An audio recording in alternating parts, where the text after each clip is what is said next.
The last device I'm going to talk about is this one over here. You might be wondering what this iPad is doing up here, and I don't always have it open. So I'll usually keep it closed like that, and I can have my coffee or something sitting up there, notes. But when I do want to use it, what I use it for, and this is my old iPad. This is probably 12 years old by now.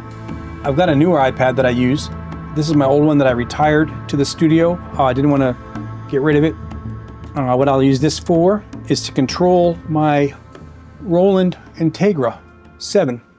Right over here, I've got it mounted at the top of my rack of effects. This is my multi-purpose sound generator. In addition to the sound libraries that I have in my computer, I wanted to have a MIDI device that has 6,000 sounds in it. It's just a workhorse. It was Roland's flagship synth for a while. Everything under the sun.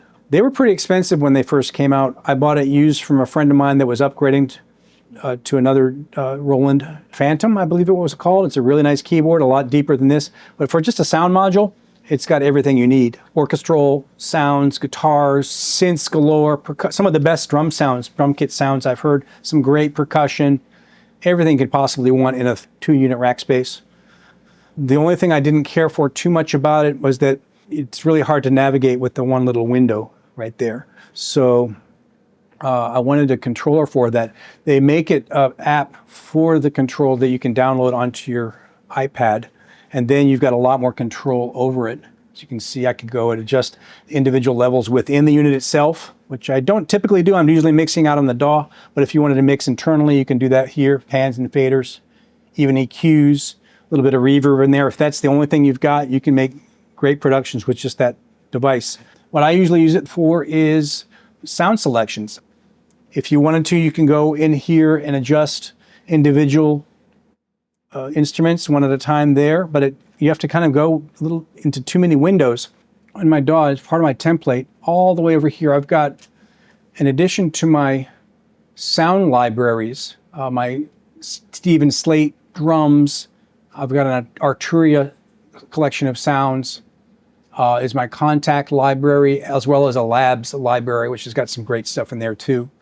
But next to that, I've got 16 different channels, one for each of the 16 different channels in the Roland device. And it's really nice because once I've turned it on, I can quickly arm any number of those, one or multiple tracks, and quickly select anything from a piano, strings, electric piano, organ, mallet, harp.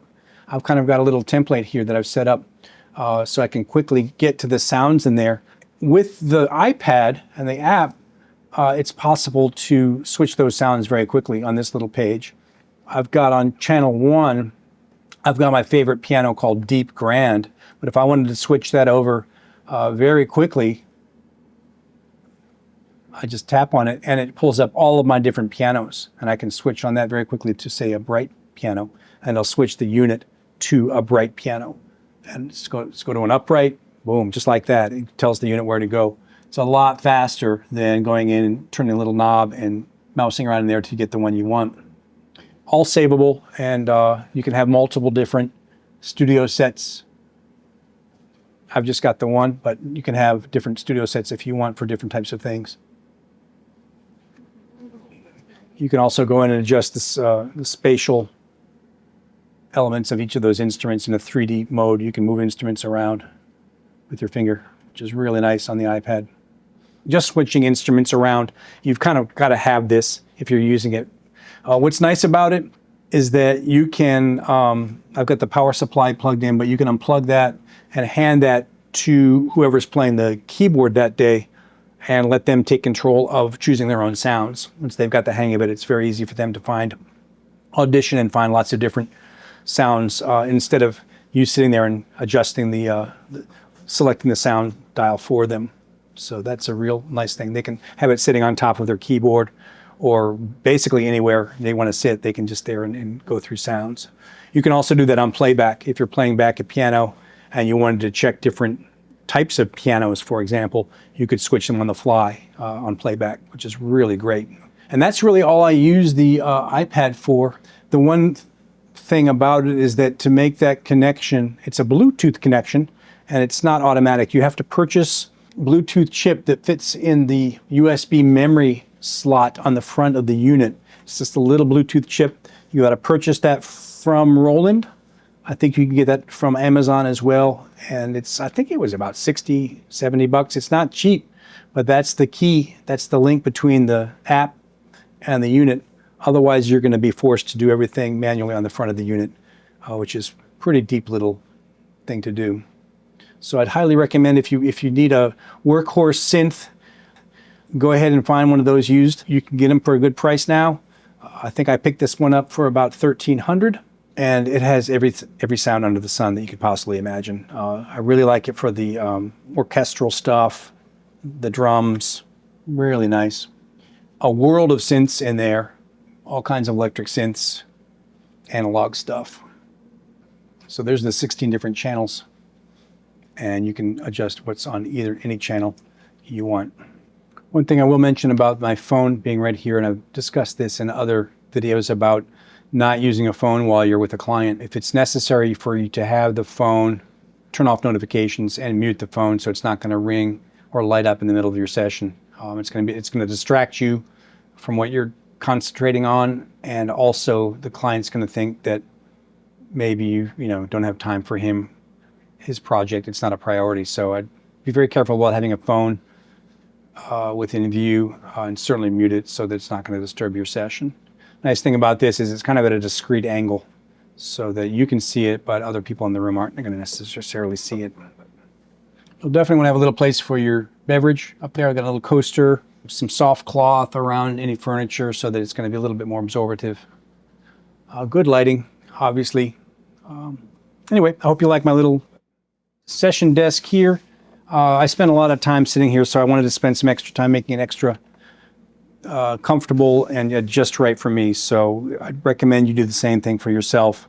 It's worth the time and construction efforts to make it not shoddy, and a lot less expensive than buying expensive studio furniture that's basically going to come in and you got to assemble it anyway, and it's all particle board, cheap particle board. You can do that, but it's usually not going to be as custom as to what you want to do. I already had this shelf built back here with everything working great. I don't need to replace this whole big piece of furniture. I just needed to expand on it. So this came in really handy. I'll try to take some pictures of the brackets underneath if I can get down there and show you how it's just a couple of nice simple brackets that clamp this onto the keyboard stand. And you can kind of move stuff around. Being a little bit flexible about where stuff goes is nice. And try to make you feel a little bit more at home. I make a lot of videos, obviously. For the past 3 or 4 years, I've gotten into the video production business with some very nice cameras and equipment. I'm going to start covering that in this workshop. I'm going to start expanding into the film and video department of that company. It's something I'm getting into and having some moderate success doing. So I'm going to start covering a little bit more of the film-based stuff and not just audio. So one of the things I want to do is start going into the different types of kits that I'm going to break out for different events, depending on the size of the event, where it is, and how many people are involved. I don't want to bring all my equipment to every single event. You want to travel light when possible, but be prepared if you've got a big gig. So I'm going to make a video on that, covering all the different gear and when you're going to need to use it to try to take some of the confusion out of what to bring, because it can be overwhelming what to bring, and it's important to know what you're getting into and what you'll need at that event. So look for that soon. Okay, I'm going to get back to work here. I appreciate your tuning in, and if you've got any questions about any of the gear that I've talked about today, just drop me a line in the comments below, or an email is fine, and I'll get right back to you. Aloha from Hilo, Hawaii. Shoots!